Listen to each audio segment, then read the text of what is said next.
مجھ سے ناگہاں سرزد ہوئی تھی اور میں خطا کاروں میں تھا۔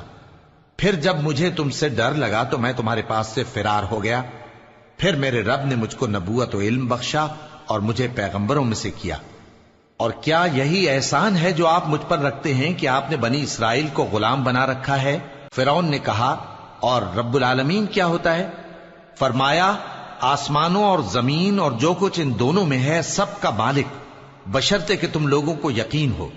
فرعون نے اپنے ارد گرد کے لوگوں سے کہا کہ کیا تم سنتے نہیں؟ موسیٰ نے کہا کہ تمہارا اور تمہارے اگلے باپ دادوں کا بھی مالک۔ فرعون نے کہا کہ یہ پیغمبر جو تمہاری طرف بھیجا گیا ہے باولا ہے۔ موسیٰ نے کہا کہ مشرق اور مغرب اور جو کچھ ان دونوں کے درمیان ہے سب کا مالک، بشرطے کہ تم کو سمجھ ہو۔ فرعون نے کہا کہ اگر تم نے میرے سوا کسی اور کو معبود بنایا تو میں تمہیں قید کر دوں گا۔ موسیٰ نے کہا، خواہ میں آپ کے پاس روشن چیز لاؤں یعنی معجزہ؟ فرعون نے کہا، اگر سچے ہو تو اسے لاؤ، دکھاؤ۔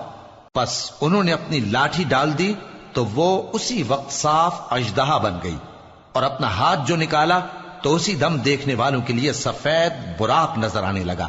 فرعون نے اپنے گرد کے سرداروں سے کہا کہ یہ تو ایک ماہر جادوگر ہے، چاہتا ہے کہ تم کو اپنے جادو کے زور سے تمہارے ملک سے نکال دے، تو تمہاری کیا رائے ہے؟ انہوں نے کہا کہ اس کو اور اس کے بھائی کو کچھ مہلت دیجئے اور شہروں میں نقیب بھیج دیجئے کہ سب ماہر جادوگروں کو جمع کر کے آپ کے پاس لے آئیں۔ آخر جادوگر ایک مقررہ دن کی میعاد پر جمع ہو گئے اور لوگوں سے کہہ دیا گیا کہ تم سب کو اکٹھے ہو جانا چاہیے تاکہ اگر جادوگر غالب رہیں تو ہم ان کے پیرو ہو جائیں۔ پھر جب جادوگر آ گئے تو فرعون سے کہنے لگے کہ اگر ہم غالب رہے تو ہمیں صلہ بھی عطا ہوگا؟ فرعون نے کہا، ہاں، اور تب تم مقربوں میں بھی داخل کر لیے جاؤ گے۔ موسیٰ نے ان سے کہا کہ جو چیز ڈالنی چاہتے ہو ڈالو، تو انہوں نے اپنی رسی